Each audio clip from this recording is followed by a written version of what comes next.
Então, vamos iniciar nosso curso de mediunidade, né? A gente está na aula 6. A gente vai falar sobre... A gente está no programa 1 do livro Mediunidade, Estudo e Prática, módulo 1, tema 8, em que a gente vai falar da mediunidade de efeitos inteligentes. Vamos iniciar com uma oração, pedindo a Jesus, a espiritualidade superior, que possa conduzir as nossas palavras, que possa conduzir o nosso entendimento, que possa conduzir tudo o que vai acontecer aqui hoje, que a gente possa compreender todos os ensinamentos que vão ser dados aqui, com graça, com leveza, com harmonia, que a gente possa absorver aquilo que realmente é necessário para a gente. Todas as pessoas que assim seja. Todas as pessoas que estudam mediunidade, que são médios, que vão ao centro, essas informações elas são muito importantes para a gente entender de uma maneira um pouco mais global todos os fenômenos que acontecem com a gente, né? Claro que a gente ainda não tem o conhecimento de tudo absolutamente, mas a gente tem o conhecimento e a percepção de muitas coisas deixadas por Allan Kardec para a gente, outras trazidas pelo Chico, através do André Luiz, do Emmanuel, e a gente precisa saber dessas coisas para poder trabalhar melhor as nossas capacidades, para poder compreender melhor as nossas capacidades. Então, vamos lá. Eu tenho falado para vocês, né, que os espíritos eles não trabalham sozinhos porque eles precisam do nosso ectoplasma. Não tem como eles trabalharem com espíritos mais materializados, menos evoluídos, só com a eteridade deles, né? Eles são muito etéreos, então, assim, os espíritos mais iluminados, eles não conseguem alcançar os espíritos menos iluminados sem a utilização do nosso ectoplasma, que é a matéria que a gente assimila aqui na Terra.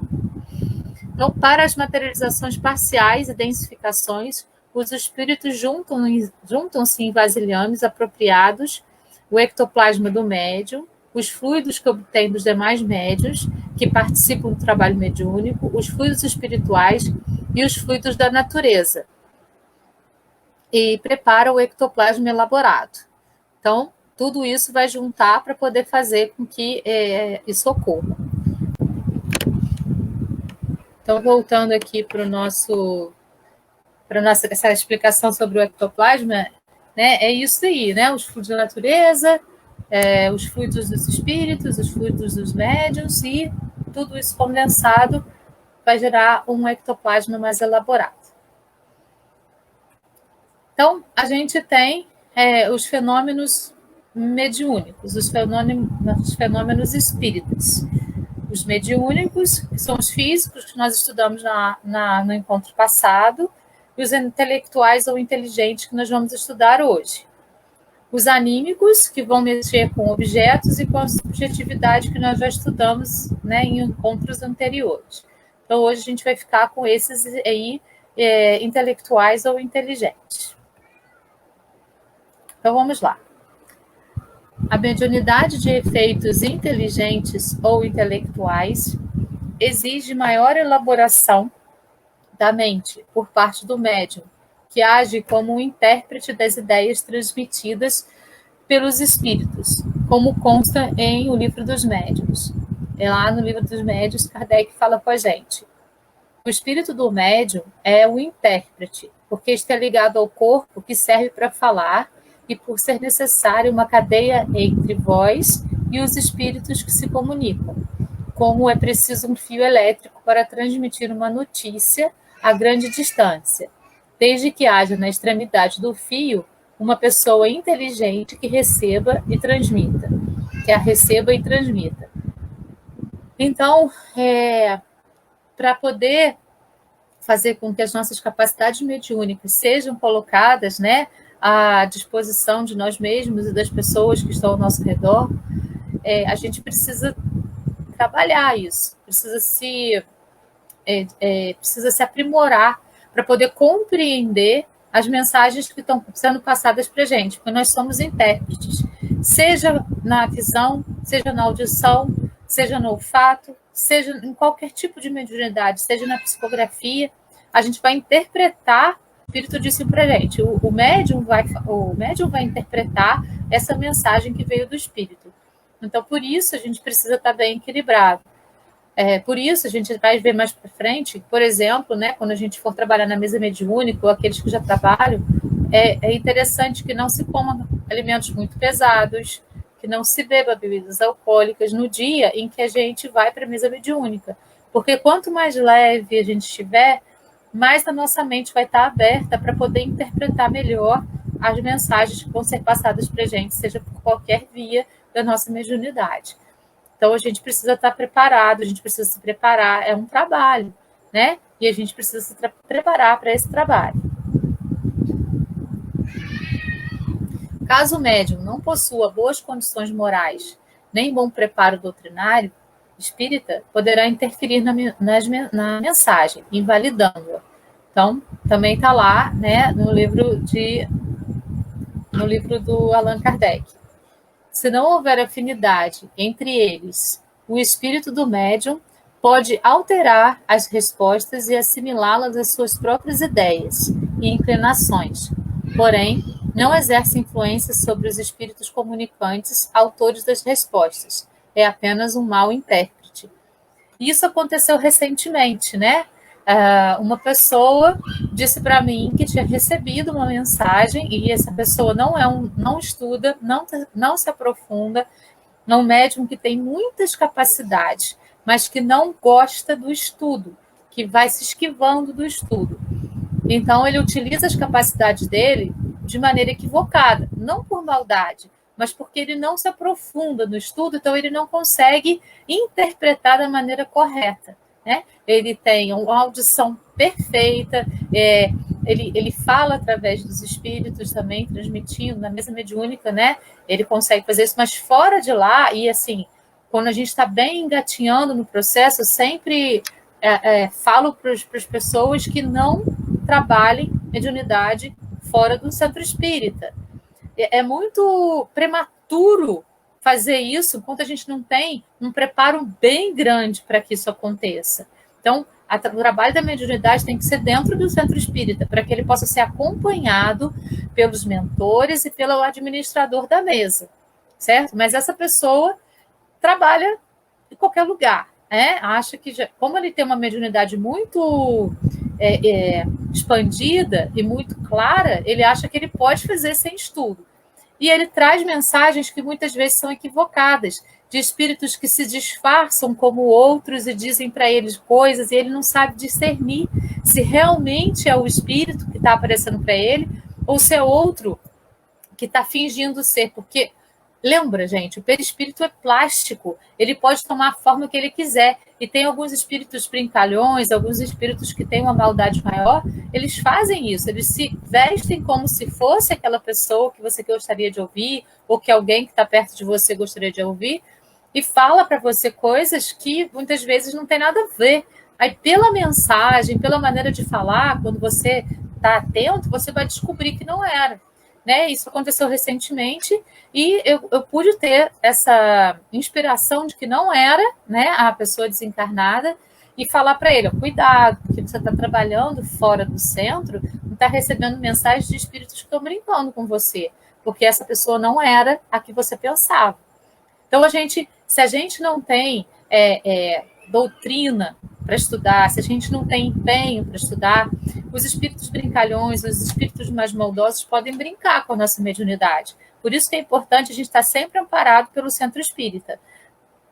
Quando a gente está iniciando e enquanto a gente não se sente preparado, né? Assim, o meu conselho é que a gente só trabalhe mediunidade dentro do centro espírita. Porque fora dele a gente pode estar aberto, a gente pode estar com o nosso campo vibracional, né, mais baixo, e a gente pode ser enganado por espíritos aí brincalhões. Também no livro dos médiuns, na segunda parte. É óbvio que a interpretação do pensamento dos espíritos, como qualquer outra habilidade humana, desenvolve-se com o tempo. mas está diretamente relacionada ao empenho do médium em querer ampliar o seu conhecimento e de transformar-se em pessoa melhor.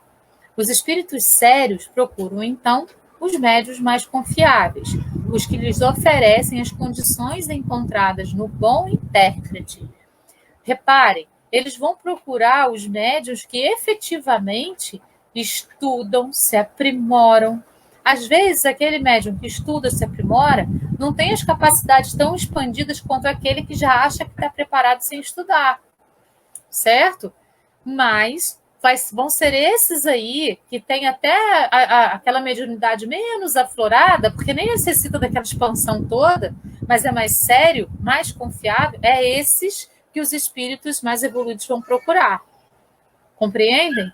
Então é muito importante a gente compreender isso, porque às vezes a gente vê uma pessoa, né, esbanjando lá todas as capacidades, falando, fazendo firula, a gente fala, nossa, né, eu queria ser que nem essa pessoa, será?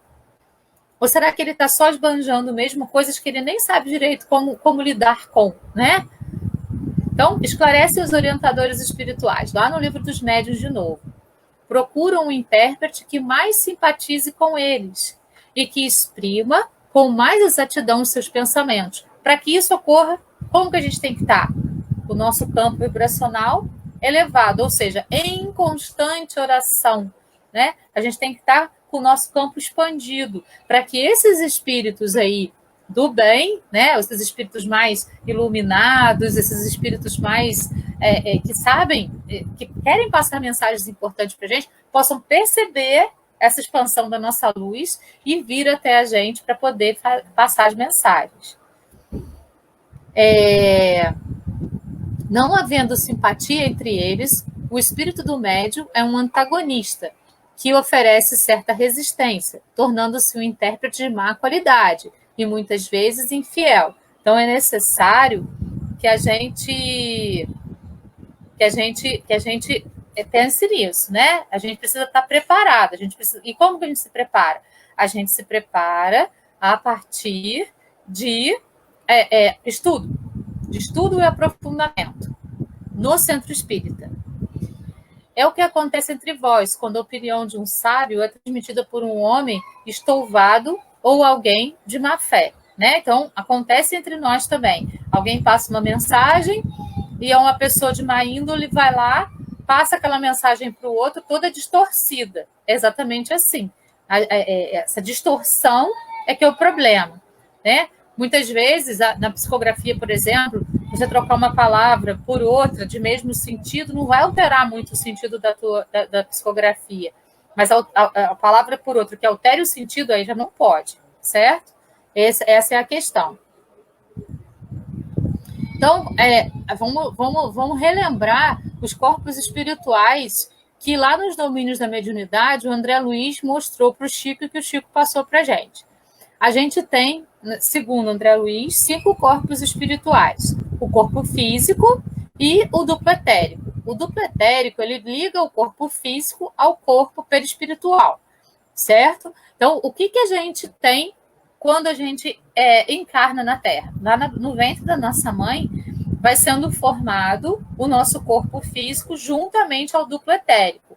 Essa parte aí que a gente vai puxar do fluido cósmico universal do planeta que a gente está habitando, no nosso caso, a Terra. Então, nosso corpo físico e o duplo etérico, a gente vai, quando a gente desencarna, a gente deixa aqui, né? O que é da Terra fica na Terra. É sempre assim. A gente não leva nada que é da Terra, a gente leva a partir do perispírito, corpo mental e espírito. E o que vai ficar gravado aí? Os aprendizados que a gente teve durante a vida, os nossos sentimentos, a nossa essência, né? E, obviamente, as experiências que a gente teve, sejam elas traumáticas ou sejam elas felizes, a gente também vai levar no nosso corpo mental. Então, essa parte aí, corpo físico e duplo etérico, é o que a gente ganha como empréstimo, porque tudo que a gente tem na Terra é emprestado, e isso está no Evangelho segundo o Espiritismo, né? Tudo que a gente tem na Terra, na verdade, a gente não tem. A gente está usufruindo como empréstimo. E isso vale para o corpo físico e para o duplo etérico também. Então, é um empréstimo que a gente tem da Terra para que a gente possa circular nesse planeta. Daí, o que a gente tem depois? O perispírito, que molda o corpo físico, é uma cópia dele. Por isso eu disse, ele é plástico, né? Então, se um médium que tem umas capacidades bem afloradas, mas mal preparado, visualiza um espírito zombeteiro que se moldou à forma física de um parente, de um amigo muito conhecido, e começa a falar coisas para ele, ele vai acreditar naquele espírito porque ele não tem preparo. Porque o perispírito, como é plástico, um espírito zombeteiro, um espírito brincalhão, ou até mesmo um espírito vingativo, pode tomar aquela forma física para poder enganar esse médium que é mal trabalhado em si próprio, né? Que não estuda, que não se prepara. Arquiva memórias. Como assim? Por exemplo, se você sofreu um acidente grave, se você foi morto por uma facada, por uma flechada, se você, enfim, isso fica guardado, fica arquivado na memória do perispírito. Por isso, pessoas nascem com marcas de nascença, por exemplo, ou com uma doença de nascença que não tem explicação, nem por uma questão hereditária ou por nada. Por quê? Porque aquilo ali está gravado no perispírito, porque foi um trauma muito grande, e aí a pessoa nasceu com aquilo. Isso é irreversível? Por mais que a medicina possa dizer que sim, não é.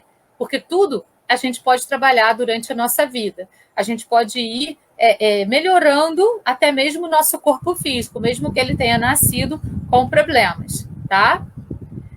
Comandado pelo corpo mental, o perispírito, espelha nossos sentimentos e envia os pensamentos para o corpo físico. Então, quem comanda não é o perispírito, é o corpo mental.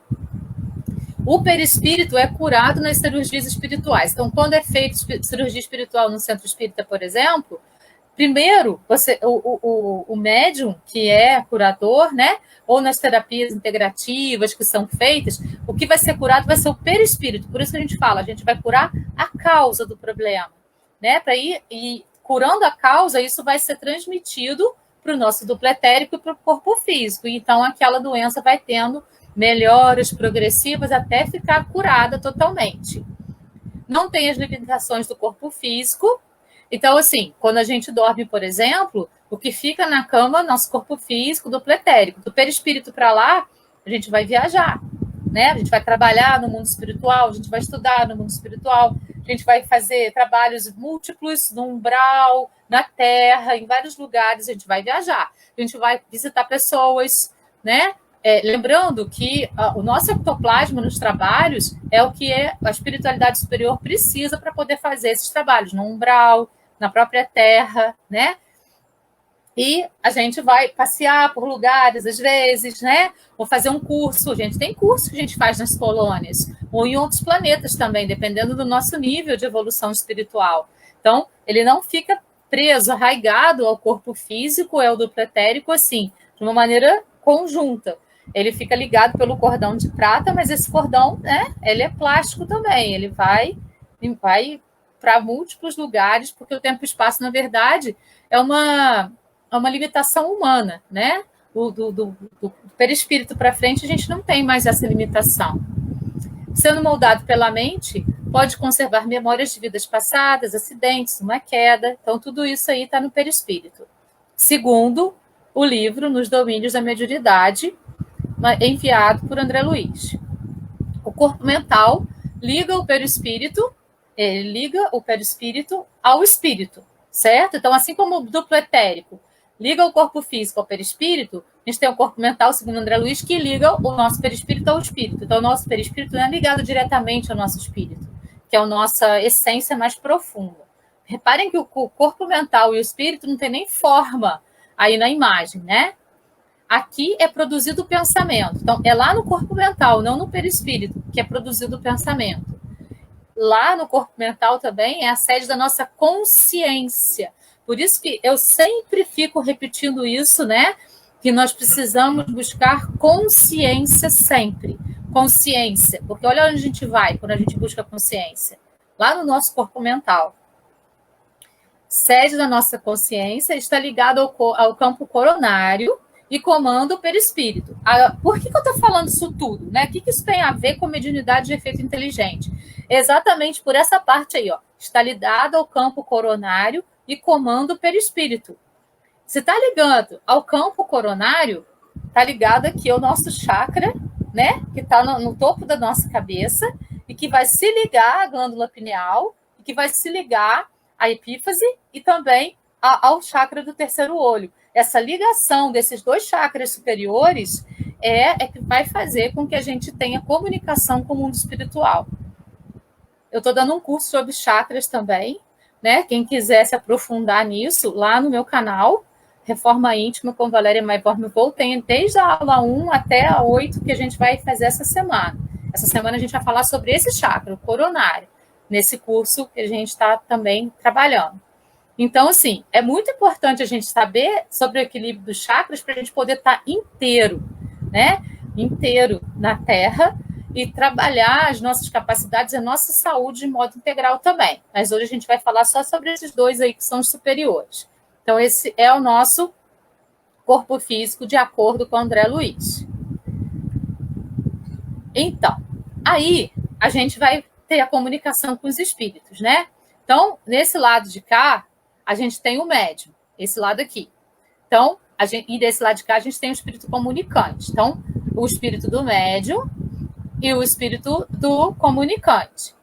A comunicação vai ser feita de perispírito para perispírito. Então, o pensamento do comunicante vai passar para a gente em ondas, né? E aí vai se desenvolver dentro de cada médium de uma forma.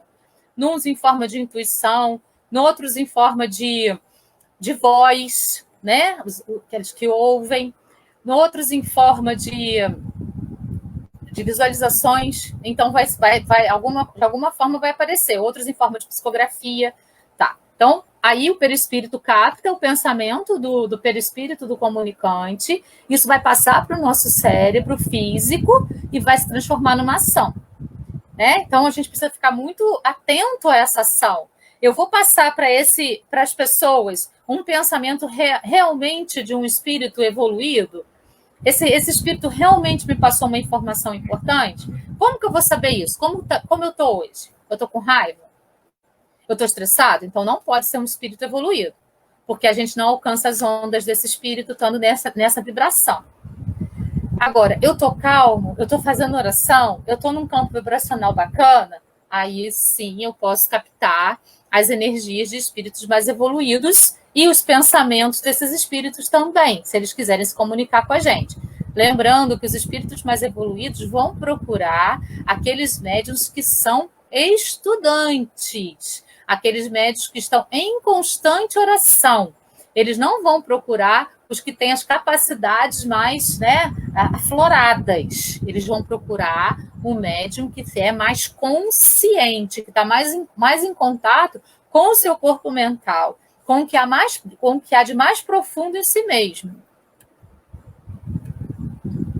E aqui, ó, vamos ver, né? Então, a sintonia aí do pensamento. Ondas longas, o que são? Ondas longas são pensamentos de espíritos menos elevados. Ondas médias, de espíritos não tão também equilibrados. E ondas curtas são a sintonia de espíritos mais elevados. Então, a gente vai ter a percepção das ondas curtas quanto mais a gente vibrar positivamente, quanto mais equilibrado a gente estiver. Quanto menos equilibrado a gente estiver, a gente vai pegando cada vez ondas mais longas de pensamentos, né? Lembrando que tudo é energia. Então, através do pensamento, os espíritos podem manipular o fluido cósmico universal e criar o que for de sua vontade, porque o perispírito possui propriedade de plasticidade, que ao comando do espírito se modifica. Então, quanto mais frequente ou curta a onda, mais elevado é o espírito, certo? Então, a gente só capta essas ondas curtas quando a gente está vibrando no amor. Só quando a gente está vibrando no amor. Vibrar no amor é estar equilibrado, né? Mas eu amo muito, eu sou muito, já ficou desequilibrado, né? Não é assim. Vibrar no amor é ter paz, né? Jesus falou: o mundo é dos mansos. E ser manso não é ser bobo. Ser manso é ser equilibrado dentro da concepção de Jesus. É estar em profunda oração por mais que as turbulências cheguem na vida. E aí a gente vai falar um pouquinho da glândula pineal, que é essa glândula que fica lá no meio da cabeça. Segundo o doutor Sérgio Felipe de Oliveira, que é um especialista na glândula pineal, ele é um médico, psiquiatra, que trata os pacientes dele quando chegam, obviamente com remédio, porque a pessoa já chega desequilibrada. Mas depois ele vai buscar a causa do problema para poder cuidar da causa e tirar os remédios. Ele é um médico assim, iluminadíssimo. Ele veio com essa missão de esclarecer qual a função da glândula pineal para nós. E ele diz que se você puder colocar o dedo aqui pudesse colocar o dedo aqui no meio do olho e afundar o dedo, você ia parar na glândula pineal. Ela fica no centro da nossa cabeça. Então agora a gente vai acompanhar rapidinho, acho que são 5 minutos, uma fala desse médico, Sérgio Felipe de Oliveira. Anotem aí, porque ele tem, assim, inúmeras coisas publicadas na internet sobre a glândula pineal, que é a glândula que mais interessa a quem é espírita.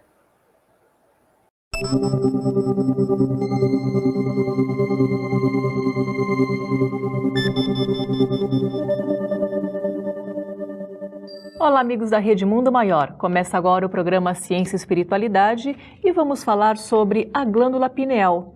Para isso, vamos entrevistar o Dr. Sérgio Felipe de Oliveira, que vai nos falar um pouco mais sobre o que é essa glândula, qual a influência dela na mediunidade e o porquê que ela desperta a atenção de tantos pesquisadores e de tantos médicos, não só aqui no Brasil, mas no mundo todo.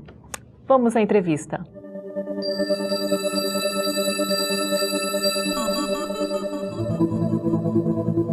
Olha, a glândula pineal, ela é mais do que uma glândula, tá? Até eu acho que esse nome não é muito adequado.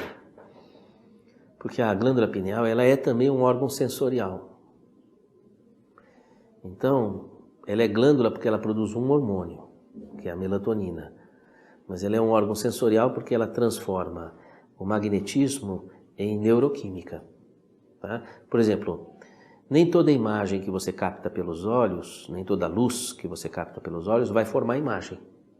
Parte da luz que você capta pelos olhos vai para a glândula pineal, para regular o ciclo de vigília e sono. Então nós temos um ciclo infradiano de cada 90 minutos, a pessoa fica predisposta ao sono, a cada 90 minutos ao alerta, não é? E depois tem o ritmo circadiano, 12 em 12 horas. Então quem coordena isso é a pineal. Então a pineal não é só uma glândula, ela é também um órgão sensorial. Fica no meio do cérebro, é o centro de massa do cérebro. Vamos dizer assim, fica, se você pudesse colocar o dedo aqui entre os olhos e aprofundasse o dedo até o meio do cérebro, ali você encontraria a glândula pineal, não é? Então ela é o relógio do cérebro, além de ser uma glândula.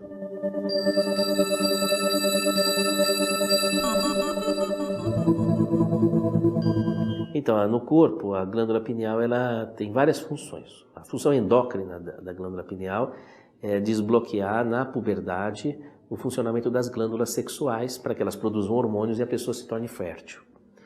E a função regular da pineal ao longo da vida de uma pessoa, a função neurológica dela é regular os ritmos corporais, seja na parte biológica, seja na parte psíquica. Então, o humor, não é? Os ritmos hormonais, os ritmos reprodutivos. Por exemplo, uma gravidez tem um ano lunar. Como é que o corpo sabe? Porque a pineal capta a irradiação da lua e avisa o corpo, dá ao corpo o reloginho da lua, não é? Esse elemento de captação da pineal, ele regula a gravidez. E também o processo de ovulação. A mulher ovula aquela mês lunar, né? E o interessante é que essa capacidade da pineal de captar a interferência do Sol ou da Lua também capta outras interferências do brilho da Via Láctea, de vários matizes aí, não é? Essa relação entre a pineal e a astrofísica, não é? Ela também se dá para outras dimensões do espaço sideral. Então, por exemplo, o mundo espiritual, a pineal também é sensível, porque o mundo espiritual faz parte também de uma região do espaço sideral, né?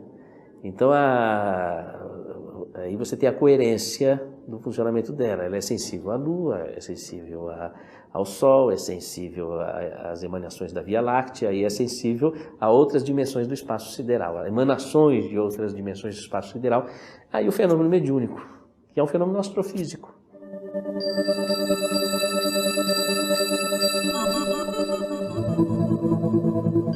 Pois está explicado, não é?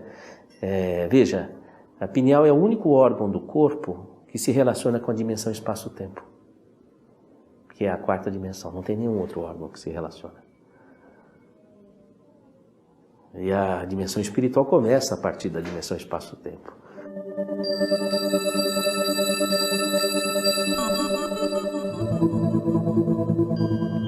René Descartes você sabe que foi o filósofo e matemático que estruturou o sistema cartesiano, não é? Aqueles eixos de abscissa e ordenada, né? As ordenadas e as abscissas. Daí surge toda a parte da geometria analítica. Tudo funciona em função de geometria analítica, não é? Do ponto de vista de engenharia, de tecnologia, tudo, não é? E o Descartes foi quem fundou essas coisas. E depois ele escreve um livro, estuda uma obra que chama L'Âme et le Corps, a alma e o corpo, em que ele diz que a alma está ligada ao corpo pela glândula pineal. E ele abre essa discussão.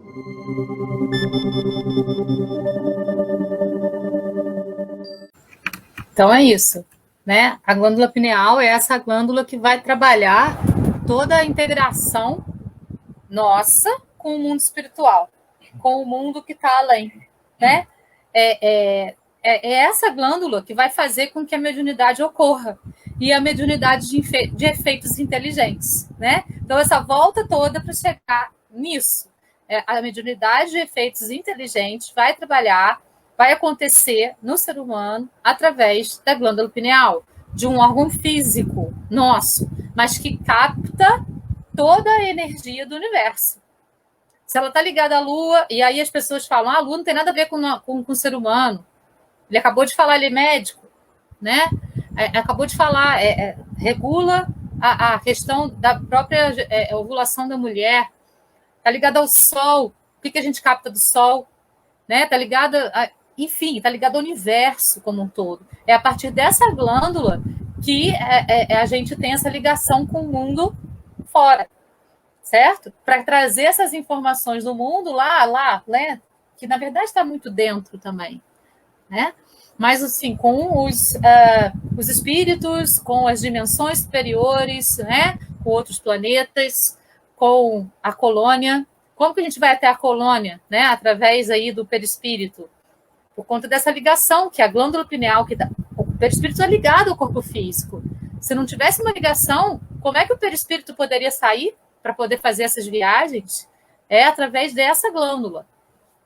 Então, divorciados da lei do uso, abraçamos os desregramentos emocionais, viciação das energias geradoras carregados de compromissos morais com todos aqueles a quem ferimos e com os nossos desvarios e irreflexões.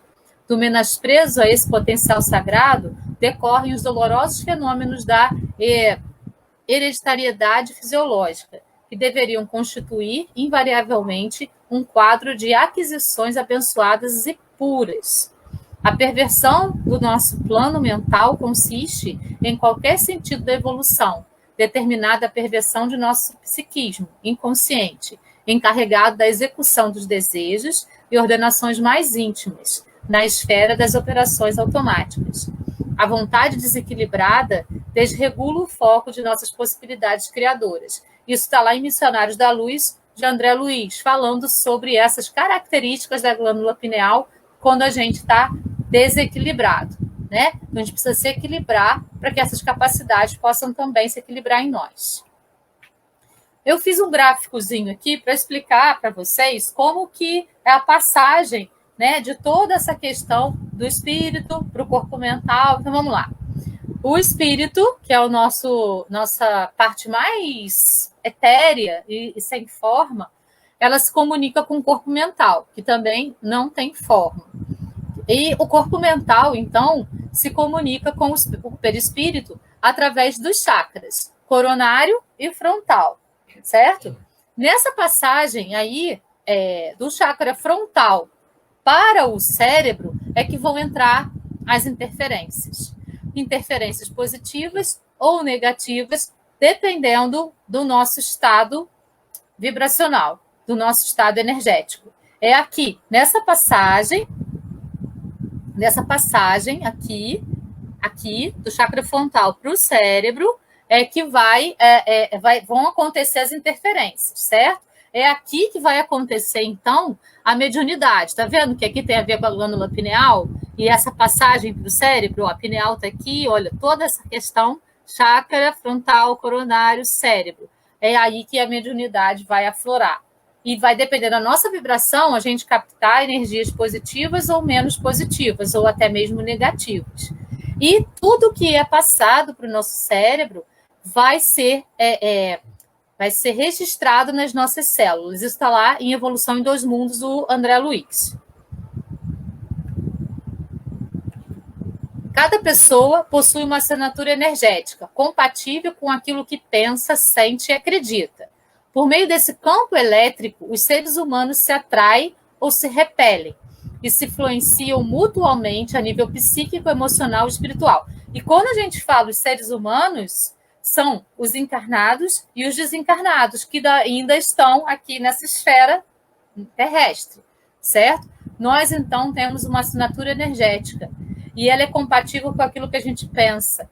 Então, se o nosso pensamento está muito desequilibrado, a gente precisa mudar essa assinatura energética. Como que a gente faz isso? Através da reforma íntima. É só através da reforma íntima. Dos nossos pensamentos mais equilibrados. Veio um pensamento desequilibrado, deixa ele passar. E retoma no seu centro com Cristo. Cristo, que é o grande governador da Terra. Aí aqui tem a explicação, né? Olha lá, a glândula pineal. Tudo que vem aqui da mente superior, mente inferior, o canal, entra aqui no nosso centro coronário pelo chakra, na glândula pineal, e vai, então, passar para o nosso cérebro. Essas informações vão passar para o nosso cérebro. O chakra coronário, a integração do espírito com o perispírito, pensamento, reflexões, compreensão, estação central do perispírito, supervisiona os outros chakras. O frontal, juízo, reflexão e análise. Isso também está lá em Evolução em Dois Mundos, do André Luiz. Nós temos alguns tipos de mediunidade de efeitos inteligentes. Alguns tipos. São eles: os médiuns intuitivos, os médiuns audientes, os médiuns falantes ou psicofônicos, os médiuns psicógrafos, os médiuns videntes e os sonambúlicos. Então, são esses 6 tipos de mediunidade que nós já decodificamos e já entendemos um pouquinho sobre ela. Então, vamos falar um pouquinho de cada uma aí. Primeiro, os médiuns intuitivos, né? Trata-se de uma faculdade comum a todos os seres humanos, que neles se revela mais ou menos desenvolvida conforme as experiências passadas e atuais do espírito. Pode ser definida como uma percepção fora dos sentidos corporais, ou seja, de natureza extrasensorial, manifestada na forma de uma ideia ou uma imagem que cruza o cérebro. Em geral, a percepção é muito sutil, de forma que, na maioria das vezes, não é valorizada pela própria pessoa. Sendo, contudo, amplamente desenvolvida pelo exercício, a intuição é ferramenta inestimável no processo evolutivo do indivíduo, assim como na prática mediúnica. Vamos lembrar, todos somos médiuns, independente da religião, independente do que a gente acredita ou não, essa é uma capacidade do ser humano, certo? E os médiuns, e essa intuição, essa mediunidade intuitiva é também característica de todos nós, certo? André Luiz assinala que a intuição é a mediunidade inicial da espécie humana, surgida nos primórdios da evolução humana. Então, ele fala lá no Evolução em Dois Mundos. Essa obra de permuta, no entanto, foi iniciada no mundo sem qualquer direção consciente, porque, pela natureza, apresentação da própria aura, os homens melhores atraíram para si os espíritos humanos melhorados. E os homens rebeldes à lei divina aliciaram a companhia de entidades da mesma classe, pelas ondas de pensamento a se envolverem umas sobre as outras, segundo a combinação de frequência e trajeto, natureza e objetivo. Encontraram sementes semelhantes entre si, formando núcleos de progresso em que os homens nobres assimilaram as correntes mentais do espírito superior para gerar trabalho edificante e educativo, ou originando processos vários de simbiose em que as almas estacionárias se enquistaram mutuamente, definhando debalde os imperativos da evolução. Em termos práticos, sabe-se que os bons dialogadores, doutrinadores ou esclarecedores, os que na reunião mediúnica conversam com os espíritos comunicantes, possuem mediunidade intuitiva bem desenvolvida. Mas, como a intuição é faculdade básica e primordial, ela sempre estará presente nas demais mediunidades de efeito inteligente. Então, em todas as outras, essa mediunidade vai estar presente. Então, ela é uma mediunidade característica de todos nós, seres humanos. Médios audientes são os que ouvem a voz dos espíritos. Trata-se de uma voz interior, que se faz ouvir no foro íntimo das pessoas. De outras vezes, é uma voz exterior, clara e distinta, qual a de uma pessoa viva, ou seja, encarnada. Essa mediunidade, ela pode se desenvolver dessas duas maneiras. Muitas vezes a gente ouve algo que a gente sabe que não é nosso. E para a gente distinguir o que é nosso ou não, a gente precisa observar, né? Não é assim, eu vou distinguir. Não, a gente precisa se observar. Gente, isso veio na minha cabeça. Surgiu na minha cabeça. Como que isso surgiu na minha cabeça? Porque não é seu, né? Então a gente pode começar a observar o que é meu e o que não é meu. E aí você vai identificando os tons de mediunidade que você tem, os tipos de mediunidade que você tem. E muitas vezes vem de fora. Você ouve uma voz assim, fala, o que é isso, né? Essa que vem de fora, ela é mais, não é tão regular, né? A que acontece mais é aquela voz que vem dentro da sua cabeça mesmo. A voz interior da frase caracterizada caracteriza uma percepção mental, o som ou uma palavra que cruzam o cérebro, própria da mediunidade audiente intuitiva. Já a expressão voz exterior, clara e nítida, indica que, além da percepção mental propriamente dita, ocorreu uma atuação nos órgãos da audição. Nessa situação, ocorreram simultaneamente um efeito inteligente, percepção mental, e um efeito físico, ação do órgão da audição. De efeito físico a gente trabalhou semana passada. Os médiuns audientes podem, assim, conversar com espíritos, quando têm o hábito de se comunicar com determinados espíritos. Eles os reconhecem imediatamente pela natureza da voz. Essa faculdade é muito agradável quando o médium só ouve espíritos bons, ou somente aqueles por quem chama.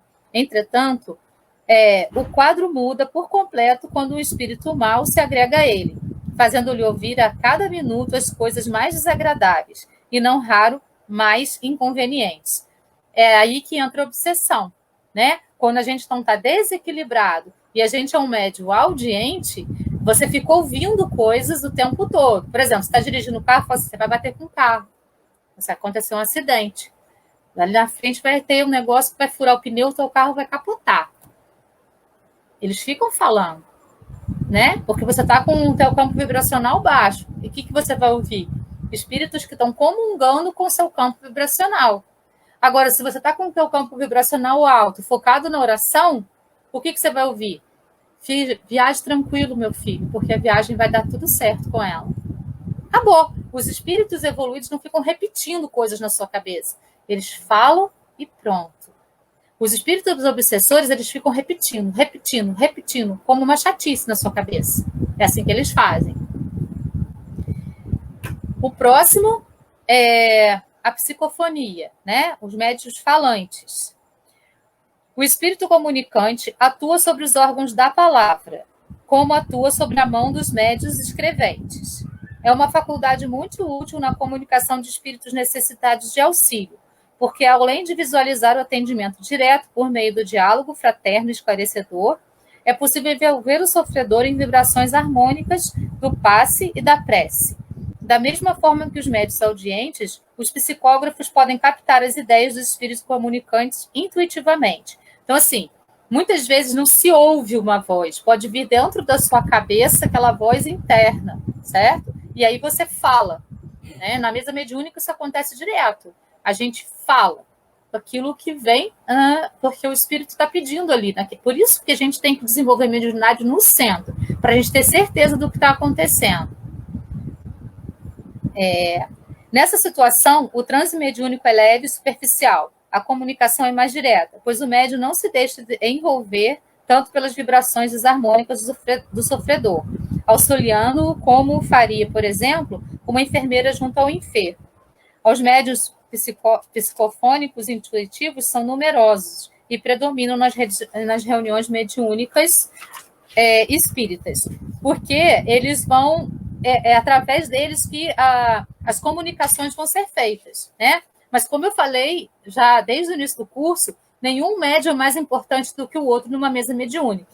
Todos os médiuns são importantes, porque todos eles vão fazer um conjugado ali e a coisa vai fluir por causa disso. Então, na mesa mediúnica, a psicofonia, ela acontece de uma maneira muito interessante, porque a gente tem consciência de que não é nosso, né? Então, por exemplo, a gente sente uma dor física, que é uma mediunidade mais de efeito físico. Muitas pessoas sentem dores intensas, outras dores mais leves. Ou um incômodo em algum lugar. Por exemplo, quando o espírito foi decapitado, uma falta de ar, né? Alguma coisa assim. Mas aquilo, depois que o espírito vai embora, acabou.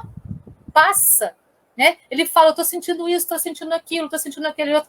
Eu, quando recebo os espíritos que estão em sofrimento, eu não sinto as dores. Não sinto falta de ar. Às vezes eu sinto um cheiro, porque eu tenho essa mediunidade olfativa. Mas não sinto. Agora eu vejo pessoas que sofrem com aquela dor, né? Mas assim que o espírito vai embora, aquilo passa. Então é muito interessante. Por isso, o desenvolvimento no centro espírita é muito sábio. Quando a manifestação psicofônica é mais intensa, transe menos superficial, o médium sofre junto com o sofredor e, não raro, deixa-se impregnar pelas vibrações desarmônicas, que, sendo absorvidas, são somatizadas mesmo após o encerramento da comunicação e o afastamento do espírito. Então, quando a pessoa não está preparada para a mesa mediúnica e assimila aquela dor como sua, ela pode carregar aquela dor, porque é uma escolha da pessoa, é uma escolha daquele médium. Mas quando a gente entende que a gente está ali a serviço e a gente pode trabalhar sem entrar naquele sofrimento, fazendo o que é mais importante, fazendo com que aquela pessoa tenha consciência para poder, então, sair daquela situação que ela está, isso é gratificante. Uma vez, o Paulinho recebeu, no centro espírita, um espírito que estava, um escravo, que estava que estava fazendo um muro. E o senhor dele falou para ele não sair dali enquanto ele não terminasse de fazer aquele muro. E o que aconteceu? Ele ficou fazendo muro eternamente, porque ele morreu fazendo muro. Até que, né, foi dado socorro para ele, ele teve consciência de que ele não precisava mais fazer aquele muro, que ele já podia sair dali, e ele foi levado para a espiritualidade. Né? Eu já recebi espíritos suicidas, né, que se jogaram. Então você fica vendo aquela cena se repetindo. Imagina se a gente vai sentir a emoção que aquele espírito sentiu quando se joga. Então a gente não precisa entrar na emoção dele. A gente precisa se comunicar com ele, ter aquele contato, fazer com que ele entenda que ele não precisa repetir mais aquela cena e que ele pode agora se libertar daquilo tudo. Né? Muitas vezes a gente traz, né, a pessoa que está administrando a mesa, traz um parente muito próximo para mostrar isso para ele, para poder encaminhar. Né? Por isso que é muito importante a gente estar... Eu vou repetir isso muitas vezes para vocês ainda, está dentro do centro espírita. Contudo, a educação da faculdade mediúnica, o estudo contínuo e o esforço da melhoria moral, o médium aprende a neutralizar as vibrações, auxiliando eficazmente o necessitado espiritual. Se o trânsito mediúnico é bem mais profundo, o medianeiro entra em um estado de sonambulismo e, ainda que não esteja dormindo, não se recorda do que transmitiu durante a manifestação do espírito. Nessas condições pouco comuns, atualmente, o médium falante geralmente se exprime sem ter consciência do que diz, e muitas vezes diz coisas completamente estranhas às suas ideias habituais, aos seus conhecimentos e até fora do alcance da sua inteligência. Embora se ache perfeitamente acordado e em estado normal, raramente se lembra do que disse. Nem sempre, porém, a passividade do médium falante é tão completa assim. Alguns têm intuição do que dizem no momento exato que pronunciam as palavras.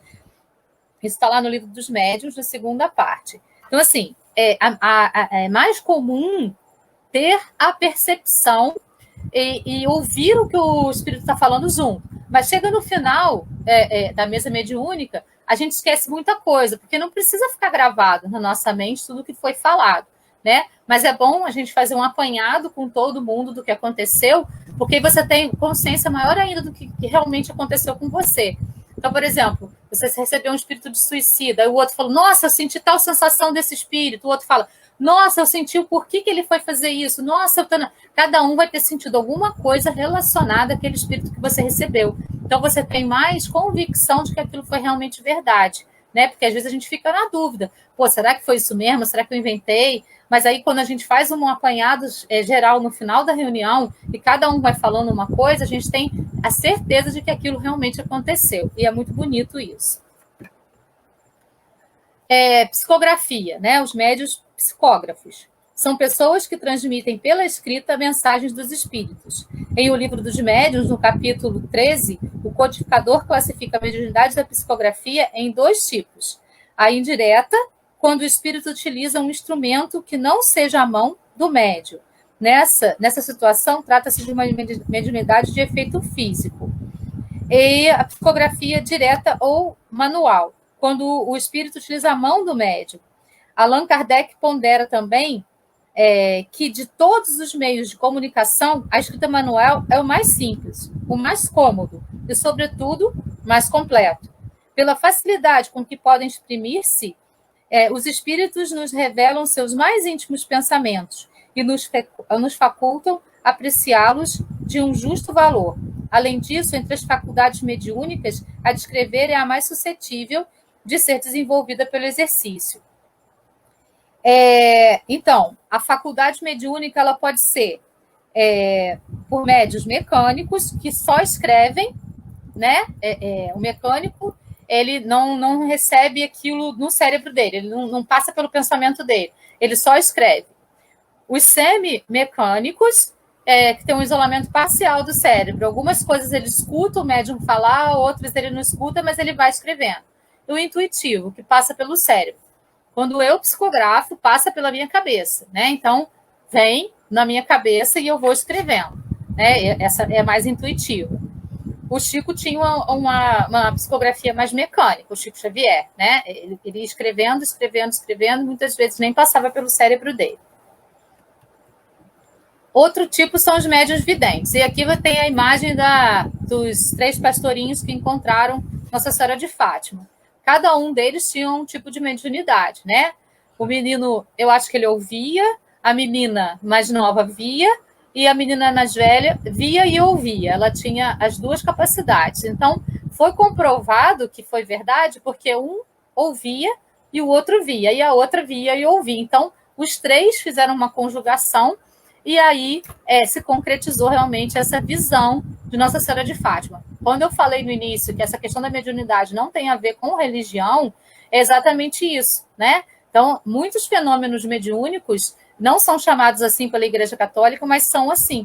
E também nas igrejas evangélicas. Então, médiuns videntes são dotados de faculdade de ver os espíritos em estado normal, quando perfeitamente acordados, e conversam a lembrança precisa do que viram. Outros só a possuem em estado sonambúlico ou próximo do sonambulismo. É raro que essa faculdade seja permanente. Podemos incluir na categoria dos médiuns videntes todas as pessoas dotadas de dupla vista. A possibilidade de ver os espíritos quando sonhamos não deixa de ser uma espécie de mediunidade, mas não constitui propriamente falando o médium vidente. O médium vidente julga ver com olhos são dotados de dupla vista, mas na realidade a alma é quem vê. razão pela qual eles tanto veem com os olhos fechados como com os olhos abertos. Então, o vidente... E também existem vários tipos de percepção, né? Tem pessoas que veem exatamente, né? Veem detalhes do corpo, detalhes do rosto, detalhes. Tem outros que veem, tipo, mais um vulto, assim, mas sabe identificar a pessoa, né? Tipo, vê mais assim, como se fosse sombreado, né? E outros veem só vultos passando. Então, tem vários níveis aí dentro dessa mediunidade vidente. E os médiuns sonambúlicos são os que, sob transe profundo, transmitem comunicações dos espíritos. O sonâmbulo age sobre a influência do seu próprio espírito e sua alma, que nos momentos de emancipação vê, ouve e percebe. O indivíduo considerado pura e simplesmente sonâmbulo não é propriamente médium no sentido escrito da palavra. O sonâmbulo possui a faculdade anímica de sair do corpo, ou seja, desdobrar-se, presenciar acontecimentos, conversas com espíritos e transmitir informações que julgar pertinentes. O médium sonambúlico age como intermediário dos espíritos quando se encontra parcialmente desligado do corpo físico, fornecendo aos circulantes as informações que lhe foram dadas pelas comunicações espirituais. São duas ordens de fenômenos que frequentemente se acham reunidos. O sonâmbulo age sob a influência do seu próprio espírito. É a sua alma que, nos momentos de emancipação, vê, ouve e percebe, fora dos limites dos sentidos. Ele tira de si mesmo o que expressa. Em geral, suas ideias são mais justas do que no estado normal e mais amplos os seus conhecimentos, porque sua alma está livre. O médium, ao contrário, é instrumento de uma inteligência estranha, é passivo, e o que diz não vem dele. Em resumo, o sonâmbulo exprime o seu próprio pensamento, ao passo que o médium expressa o pensamento de outrem. Então, essa é a diferença do sonâmbulo com o médium sonambúlico. O sonâmbulo vai falar de si próprio, o sonambúlico vai falar a partir de outra pessoa que chega ali. Como faculdade psíquica do ser humano, a mediunidade se desenvolve paulatinamente, se manifesta nas crianças e nos velhos, em homens e mulheres, sejam qual forem o temperamento, o estado de saúde e o grau de desenvolvimento intelectual e moral. Só existe um meio de comprovar a sua existência, é experimentar, afirma Allan Kardec. É importante considerar que, se a mediunidade faz parte do programa reencarnatório, é totalmente improdutivo forçar o desenvolvimento de uma mediunidade que não foi incorporada ao psiquismo do espírito, ou que ainda se revela incipiente. É medida de prudência deixar que a faculdade se manifeste espontaneamente. Então, a gente precisa trabalhar isso de maneira espontânea, sem querer forçar esse tipo de mediunidade ou aquele tipo de mediunidade, né? Valorizando a mediunidade que a gente tem. E conforme a gente vai se aprofundando, vão surgindo tipos de mediunidade diferentes. Aqui tem a imagem, né, de uma reunião mediúnica, né? Ele tem um espírito que vai transmitir a mensagem e o espírito iluminado próximo. A gente sempre tem os espíritos de luz formando, aqui não tem isso, né? Mas formando um círculo em torno daqueles que estão à mesa. E na mesa você vai ter espíritos médiuns de todos os tipos, e todos são importantes. Até mesmo o médium de sustentar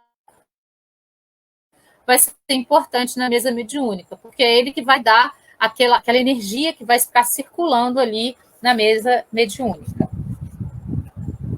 Aí aqui só uma frase de Fernando Pessoa para a gente pensar. Todos somos todos anjos de uma só asa, e só podemos voar quando nos abraçamos uns aos outros. Isso eu acho que é bem profundo e fala bastante sobre essa questão da mediunidade, né? Quando a gente cede a nossa asa de médium para um espírito necessitado, a gente faz com que ele possa voar também, né? E tem outros espíritos mais evoluídos que nós que vão ceder as suas asas para juntar-se às nossas, para que a gente possa dar os nossos voos. Então, a mediunidade é uma bênção inerente a todos os seres humanos. Nós precisamos valorizar e trabalhar no sentido de compreender as nossas capacidades e poder colocá-las a nosso serviço num primeiro momento e a serviço daqueles que necessitam no segundo momento, né? Sem a gente se achar melhor do que ninguém, porque isso todas as pessoas que estão na Terra têm essas capacidades. Só que uns escolhem trabalhar para poder compreender e ir trabalhando com elas, outros escolhem não aceitar. Mas isso não tem que gerar vaidade em ninguém. Isso tem que gerar serviço somente, pura e simplesmente. Se nós estivéssemos presencialmente hoje, a gente já ia fazer uma atividade de passe um com o outro, né? Mas a gente está à distância, então não é possível essa atividade. E a segunda atividade aqui é a prece de Francisco de Assis, que eu vou deixar como exercício para essa semana, né? Todos os dias, de manhã e à noite, a gente fazer a prece de Francisco de Assis, para que a gente possa iluminar cada vez mais o nosso espírito, para que a gente possa cada vez mais estar consciente, né? Senhor, fazei-me um instrumento de vossa paz. Onde houver ódio, que eu leve o amor. Onde houver ofensas, que eu leve o perdão. Onde houver discórdia, que eu leve a união. Onde houver dúvida, que eu leve a fé. Onde houver erros, que eu leve a verdade. Onde houver desesperos, que eu leve a esperança. Onde houver tristeza, que eu leve a alegria. Onde houver trevas, que eu leve a luz. Ó Mestre, fazei com que eu procure mais consolar que ser consolado, compreender que ser compreendido, amar que ser amado. Pois é dando que se recebe, é perdoando que se é perdoado, e é morrendo que se vive para a vida eterna. Estejamos, pois, a serviço do Cristo, colocando as nossas capacidades mediúnicas a serviço do Criador, desenvolvendo, né, aprimorando as nossas capacidades no passo a passo de nossa vida, para que a gente possa, então, chegar a poder fazer o bem para nós mesmos, nos compreendendo num primeiro momento, e assim, nos compreendendo, podendo também compreender o outro. Gratidão a todos. Eu espero que eu tenha passado uma mensagem interessante, que vocês tenham compreendido, né, um pouquinho sobre esses tipos de mediunidade. Até semana que vem, segunda-feira, às 20 horas, aqui no Facebook do Centro Espírita Paulo de Tarso, de Três Pontas, Minas Gerais. Namastê.